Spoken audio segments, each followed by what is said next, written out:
Yo, it's your boy Burnard, and welcome to another episode of the Angry Blerd podcast, where I'll be discussing everything nerdy that has caught my eye this week.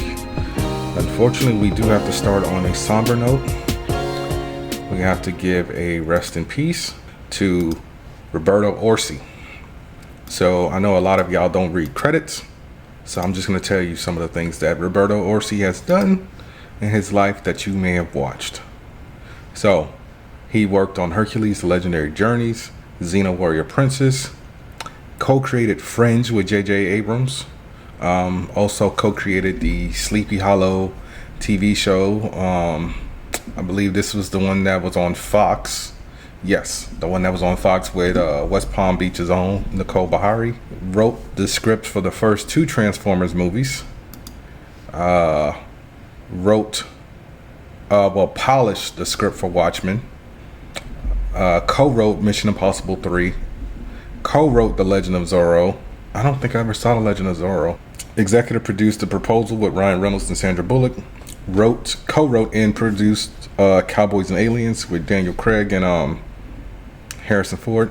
It's on the shelf. Co-wrote Star Trek Into Darkness. Executive produced Now You See Me. Co-wrote and executive produced The Amazing Spider-Man 2. EP Now You See Me 2. Polished the script on Star Trek Beyond as well as produced it. Also worked on Alias, Transformers Prime, Hawaii Five-0, Lock and Key, Scorpion, and the Limitless series. So yes, he passed away on the 25th of February at age 51. And he died from kidney disease at his home in LA. So, yes, rest in peace to him. But unfortunately, I am not done. Also have to give a rest in peace to Michelle Trachtenberg. She played Dawn on Buffy the Vampire Slayer. She was on the Gossip Girl TV series. And she was in a movie I was thinking about watching a few days ago that everyone likes. If you don't like it, then there's something wrong with you. Euro Trip. Yeah, she passed away at the age of 39. No cause of death was given at the time of this recording. Some people were thinking that, she had liver failure because she actually had a liver transplant before she passed. And I don't think we'll ever get a autopsy due to the fact that her family objected it for religious reasons. But yeah, I think the first thing, like a lot of us may have seen her in, may have been The Adventures of Pete and Pete. She was on there for a while. She also got the Harriet the Spy movie. Another classic that I was planning on rewatching is actually in my watch list. It's been in there for years. Inspector Gadget, the movie with Matthew Broderick. She was in Black Christmas, 17 Again. I forgot she was in 17 Again. The Scribbler, Ice Princess, like I said before, Euro Trip. She did a show called Truth or Scare. She appeared on 6 Feet Under. Weeds, a show that aired on that medical show Mercy that was on NBC. She also appeared on Sleepy Hollow, and she appeared on the Harriet the Spy TV series that was on Apple TV. So yeah, a music video you may recognize her in, Fall Out Boy, This Ain't a Scene, It's an Arms Race. Yeah, rest in peace to her. Also, rest in peace to Gene Hackman. If you are of a certain age, you may have first seen Gene Hackman in the Superman movies. He played Lex Luthor. And Superman 1 and 2, I don't think he was in the third one. Because I think the third one, the villain was... he wasn't in the third one. The third one was... I feel like it was Richard Pryor and somebody else. But he did reprise his role in Superman 4. So you may know him from those movies. Hoosiers. Is it Hoosiers or Hoosiers? I never know how to pronounce that. But he was the coach in that. Eureka. just thinking of movies. Wyatt Earp, Get Shorty. What's the Enemy of the State with Will Smith? The Replacements. Welcome to Mooseport, which is one of his last movies that he did with Ray Romano. Behind Enemy Lines, The Royal Tenenbaums is a movie that everyone loves. Directed by Wes Anderson. Extreme Measures. The Birdcage was another hilarious movie that he did with Robin Williams and Nathan Lane.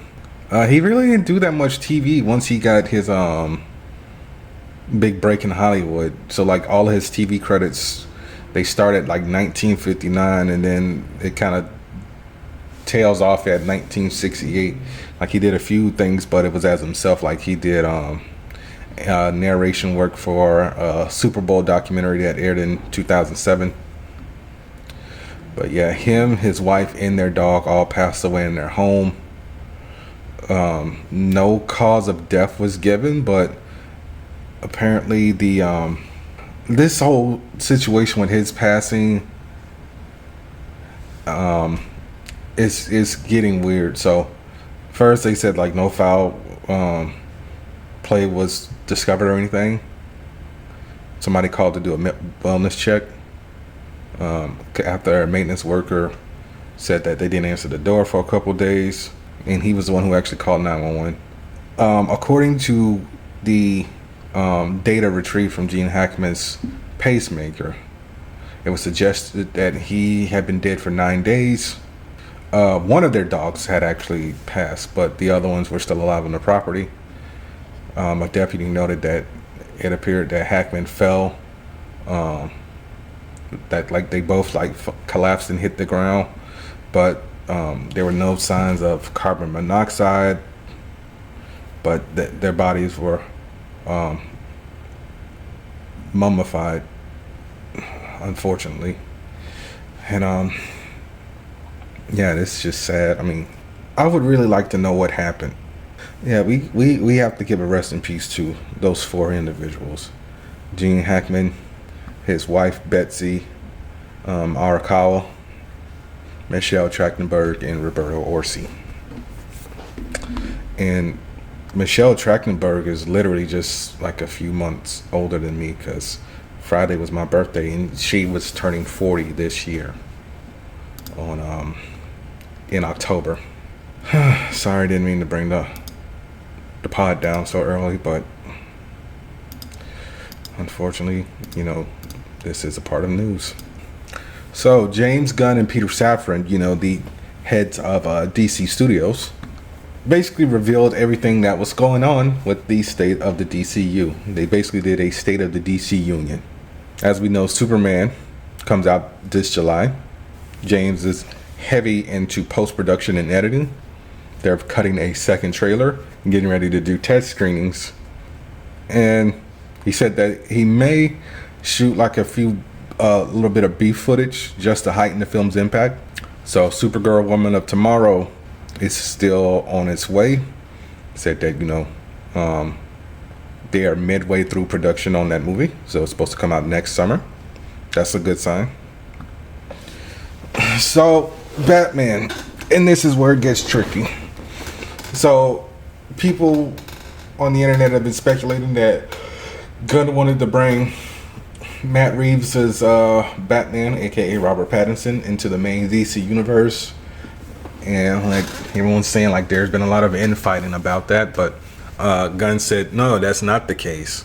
The plan was never to bring Robert Pattinson or Matt Reeves over to the DCU, because, you know, they started this before we even came in, so we don't want to step on anybody's toes. But still waiting on that script, Matt.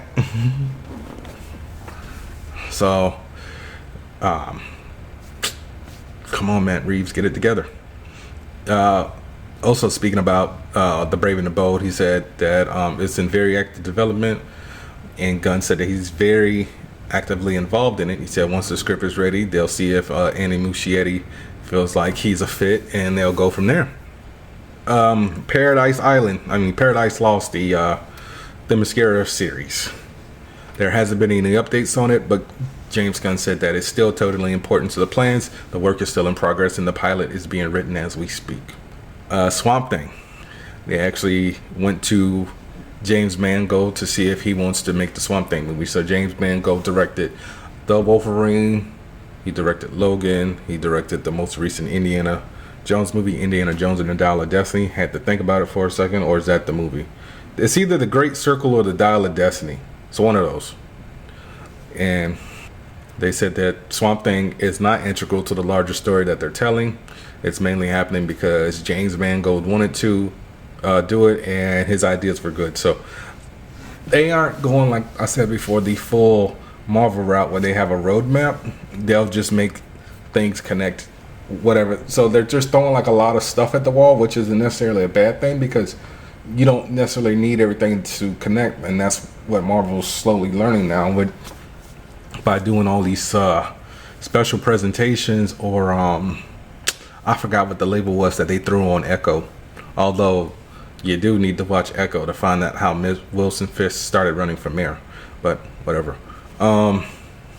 Lanterns is in the middle of production. We actually got a still photo of Kyle Chandler and Aaron Pierre basically walking down the highway in no Green Lantern suits, but you know, this is supposed to be True Detective with space cops, whatever. Clayface, they actually got their director, James Watkins, who will be getting ready to shoot that for a fall 2026 release. Let me actually see if I've seen anything that James Watkins has directed. He did Speak No Evil, The Woman in Black, McMafia, The Descent Part 2, something called Gone, Eden Lake, Bastille Day with Idris Elba. I keep meaning to watch Speak No Evil. I just haven't gotten to it. Oh, he did an episode of Black Mirror called Shut Up and Dance. What episode was this? I don't remember this episode. Oh, okay. Yeah, I remember this one now. Yeah, this was that episode that like had like everybody being blackmailed. The dynamic duo animated film still on production for a 2028 release, currently in pre-production, and Peter Safran described it as a coming-of-age crowd pleaser. Peacemaker Season 2 is currently being edited, and James Gunn described it as much more about the characters and their interconnectivity between the characters and their personal lives, and adding that it's more about Chris Smith than it is about Peacemaker. Season 2 of Creature Commandos, as we already know, was announced. James Gunn said that the characters besides Rick Flag probably won't appear anywhere else before Season 2, but we have plans for some of those characters to appear outside of that. The Authority. James Gunn admitted that The Authority has had some issues. He said it's been one of the hardest because of the shifting overall story, and because getting it right in a world with the boys, in a world with all things that The Authority influenced that came out after it. Also having a lot of characters that we fall in love with, that we've already filmed, and have that want to continue their stories and see them meet each other. So he said it's on the back burner right now. He said that Waller is also having a couple setbacks. Didn't give any word on the Blue Beetle project. They're talked about Blue Beetle as well, you know, since it's supposed to be an animated series. But they said that it's coming along very well, and that they're getting close to the creators presenting for a green light. Teen Titans is also getting a movie. So Anna Noguera, who wrote the script for Supergirl, Woman of Tomorrow, is working on the script for Teen Titans as well. They also announced 3 new animated shows. So they announced My Adventures with Green Lantern, which is supposed to be set in the same universe as My Adventures with Superman, so that's cool. Starfire's getting a show, and DC Superpowers. And they are doing shorts revolving around crypto. So, I mean, yeah, all that sounds cool and all. We got Superman this year, Supergirl next year, and those are the only 2 things that have a date at this moment. Yeah, I can't wait to check out some of that stuff. But I'm going to take a break, and I'll be right back. This episode is brought to you by Dubby. Dubby gives you focus and energy without the crash and jitters. It has no sugar, fillers, or artificial dyes. Mix 1 packet or scoop into 8 or 12 ounces of water. Stir or shake well. Some powderiness is normal, and it has all the important vitamins. So this has vitamin C, B3, B6, and B12. And it's made from coffee fruit extract. So drink it and go conquer a task, and go to Debbie.gg and use my promo code AngryBlerd10 at checkout to save 10% on your order. That's Debbie.gg with promo code AngryBlerd10. All right, I am back. So let's talk about video games as far as DC/Warner goes, because it ain't looking good over there. So I think I told you guys last week, 2 weeks ago, about the Wonder Woman game basically going through a whole restructuring. Well, that ain't happening no more. So Warner Brothers Games has said, you know what, kill it. It's been in development for 3.5 years, almost 4 years at this point. Monolith Productions, which was the studio that was supposed to be doing it, which is a subsidiary of Warner Brothers Games, was also shut down, along with Player First Games and Warner Brothers Games San Diego. So that might actually be the reason why Multiversus also got shut down. It is not looking good for Warner Brothers Games that he's past, 2.5 years outside of Hogwarts Legacy. So yeah, a Warner Brothers Games spokesperson spoke to Variety about everything, and he said, as difficult as it is, we remain focused on and excited about getting back to producing high quality games for our passionate fans and developed by our world-class studios, and getting our games business back to profitability and growth in 2025 and beyond. So yeah, also that same rep spoke about the Wonder Woman game not moving forward. They said, our hope was to give players and fans the highest quality experience possible for the iconic character, and unfortunately this is no longer possible within our strategic priorities. This is another tough decision as we recognize Monolith's storied history of delivering epic fan experiences through amazing games. So yeah, there was that. And since Monolith is shut down, everyone was asking about one of the things that Monolith actually made for Warner Brothers Games, and that was the Nemesis system. So if you don't know about the Nemesis system, I'm going to break it down to you real quick. So the Nemesis system was introduced in Shadow of Mordor, which is a open world game from Monolith that takes place in the Lord of the Rings universe. Let me look this up real quick because I can't remember the character's name. I just know Celebrimbor's in it. So you play as Talion, who is the captain of Gondor at the Black Gate of Mordor. And so basically you have to keep everyone out of Mordor, but you eventually die and you come into contact with Celebrimbor. For those of you who don't know, Celebrimbor is the one who made the One Ring to rule them all. And long story short, if you get killed by an ogre, their rank goes up. And the whole point of the Nemesis system is when you respawn, they'll remember that they killed you. They will also work their way up through the ranks of whatever little click they got, so he can go from being a lowly peon to a lieutenant, a sergeant, or to the head of the villainy tier or whatever. But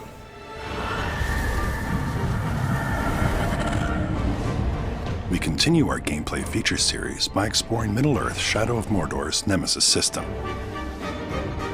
The Nemesis system creates personal interactions with your unique enemies. Every enemy will remember their encounters with you. Killed you? Now you're back? Just my rotten luck. A coward could try to flee to fight another day. I'm not staying around for this. Another day! Or a loyal captain could defend their master to the death. You want my master? You gotta come through me. You ain't coming through me. A warrior that strikes a death blow against Talion will gloat in a future encounter. Is this some kind of joke? I killed you already. Every reaction is informed by a combination of unique personality traits and past interactions.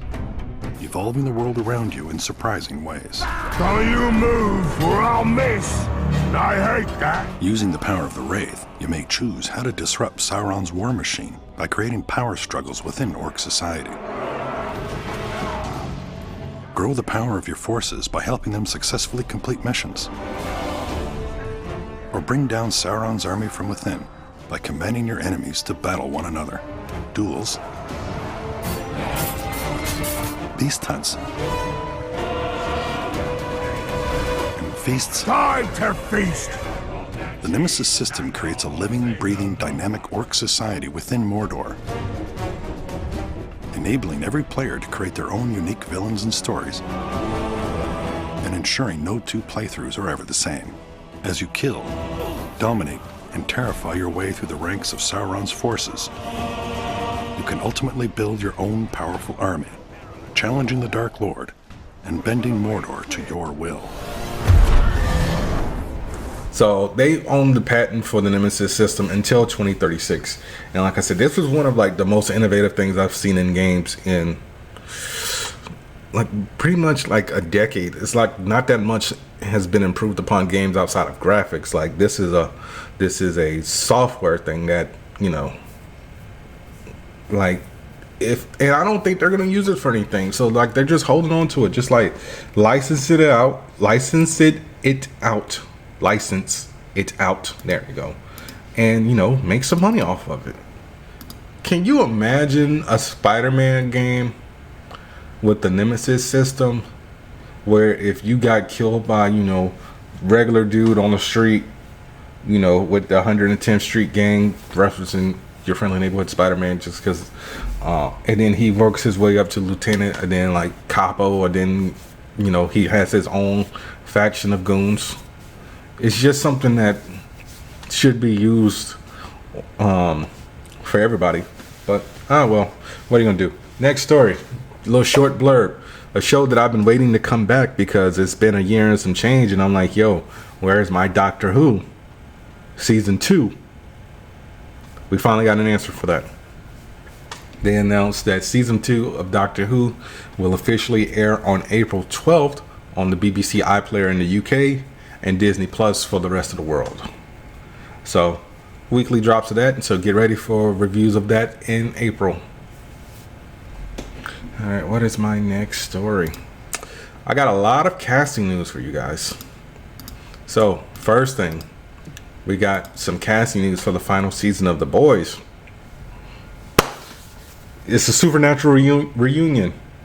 So show is done by Eric Kripke, as we know, who created and ran Supernatural for the first 5 seasons.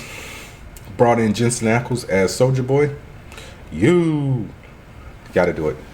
So the final season of The Boys has added Misha Collins and Jared Padalecki to the cast.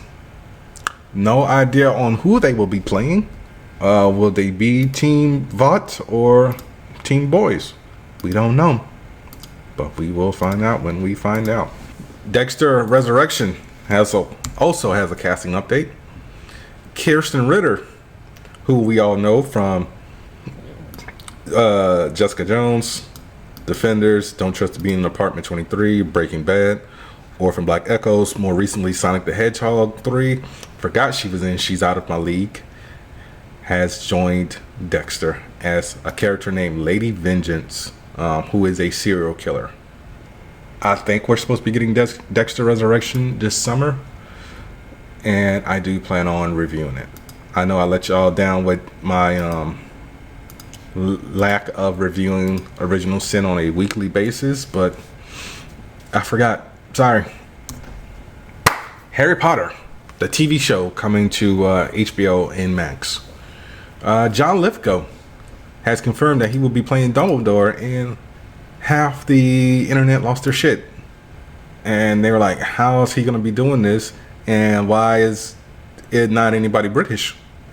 And that isn't necessarily a bad thing, because that could just simply mean that, hey, we just don't want to isolate our cast like we did with the first movie. Like, I think the only person in the original 7 movies who wasn't British may have been David Tennant, because he's Scottish. So yeah, I mean, I got no problem with that. Yeah, just have some people like get a dialect coach, and have people learn a British accent. All right, Daredevil Born Again.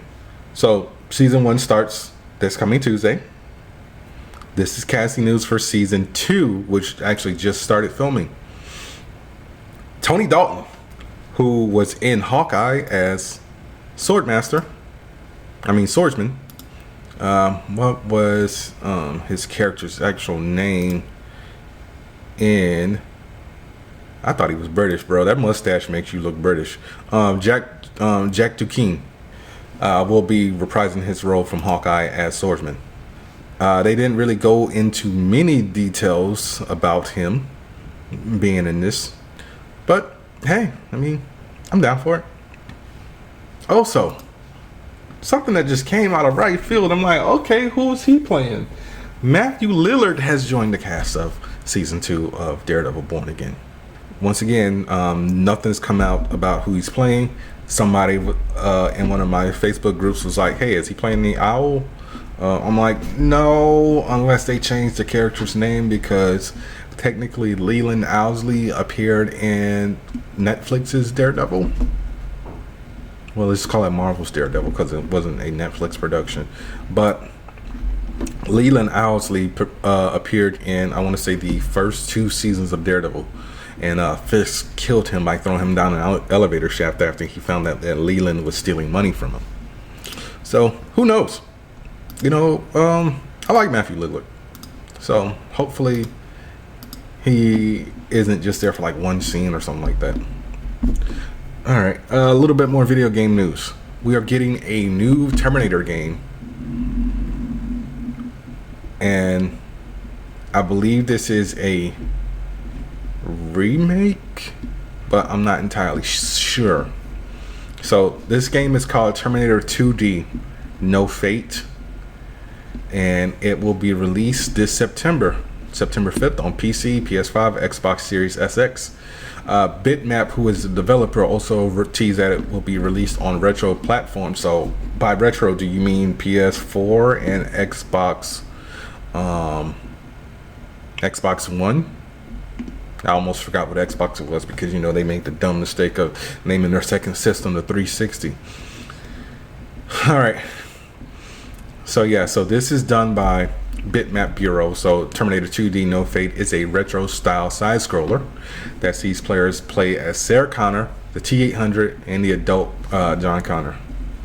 So when you're playing as Sarah, you have to use stealth and shoot your way through levels while occasionally avoiding the T-1000. Alright, playing the T-800, you will shoot and punch your way through anything in sight. And playing John means running and gunning, a la like playing Contra. Like, I watched the trailer, I'm actually getting ready to post it to the socials. And it looks entertaining. But my issue is, this is a side scroller. It doesn't cost as much to make as a, full AAA game. This better not be $70. That's all I'm saying. And usually, like with a side scroller, you can probably beat it in about 3 hours or so. So yeah, go to the socials and check out the trailer. So let's talk all things Star Wars, and by all things Star Wars, I mean Kathleen Kennedy. So there's been a lot of stuff coming out this week about Star Wars since the trailer for season 2 of Andor dropped, which I will not be reviewing because the show was mid. Don't know why everybody loves it. She was talking about Sean Levy's Star Wars movie, which is, I believe she said it takes place 6 years after the Rise of Skywalker. Double checking that real quick. Okay, don't know what happened to my story on that, but she also said she has no plans to retire from Lucasfilm. And she said, but she has been looking for a eventual succession plan for new leadership. She said, we'll probably make an announcement months or a year out, and I have every intention of sticking around to help that person be successful. She said Taika Waititi is working on his script for his Star Wars movie. And I think that was pretty much it. But you know, everyone just like kind of. Oh, Taika's working with a new writer for his Star Wars movie. She said, "I think if we ever get a script from Taika, it's going to be fantastic. I already saw the first act that I loved, but tying him down is tricky."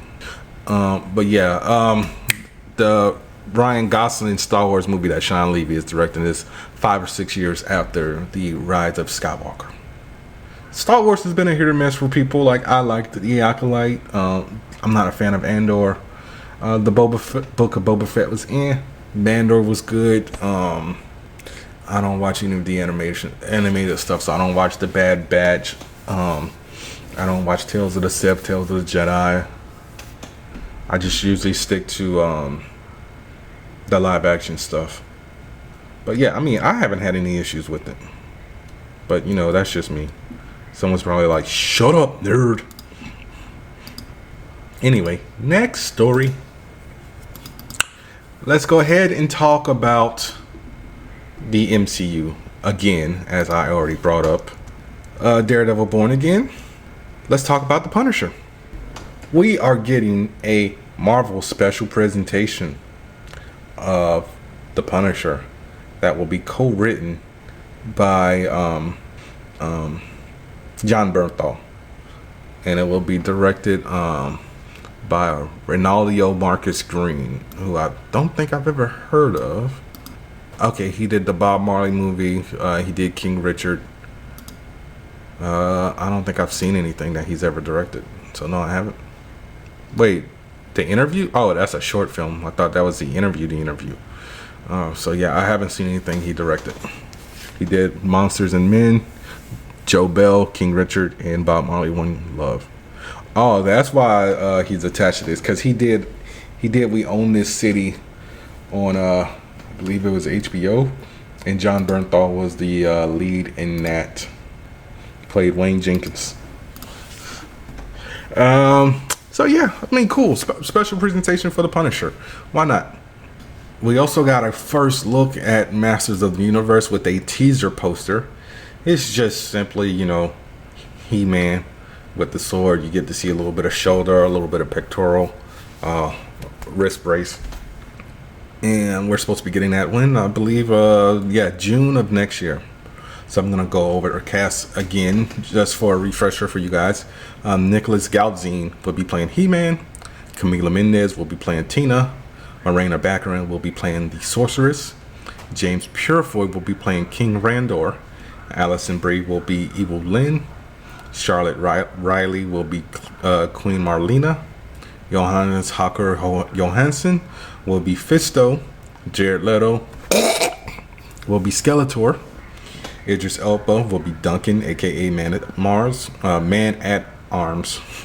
Sam C. Wilson will be Trapjaw. Hafthor Bjornsson will be Goatman. Kojo Atta will be Triclops. Shazir Zatama will be playing someone named Susie. John Zhu Zhang will be playing Randman. And Christian Vunipola will be playing Hussein. And that's all we know so far. So, I don't think we'll get a trailer this winter. Probably Super Bowl next year. Because like I said, it's a summer movie. Last movie story. For you Lord of the Ring fans. That Gollum movie that was supposed to be coming out. The Hunt for Gollum. Andy Serkis confirmed that it will not be coming out in 2026. It will be coming out in 2027. So yes, he was doing a Q&A panel at Fan Expo Vancouver when he broke the news on that. All right, let's cue up our spoiler alert and let's get ready to talk about Invincible, Season 3, Episode 6. All I can say is that I'm sorry. All right, guest star on this episode was Aaron Paul. Directed by Jason Zurich, written by Ross Stack and Simon Racopia. Sorry, there we go. All right. So this episode gives off Batman v Superman vibes. So we are introduced to a new adversary, Scott Duvall, who is also known as Powerplex, who is driven by a personal vendetta against Invincible, who he blames for the death of his sister and niece. Duvall has low-level electrical powers, and he works at the GTA. He steals some tech from the GTA to enhance his powers to seek retribution.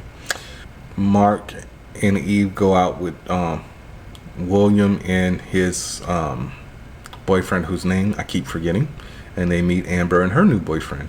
And Scott shows up as Powerplex in the middle of Chicago, demanding for Invincible to show up, and Mark's like, I'm taking the day off. You know, somebody else can do it. Shakesmith shows up, get his behind kicked, and Powerplex flees to his wife about how Invincible didn't show up and how, you know, he wants him to pay for everything that he's done.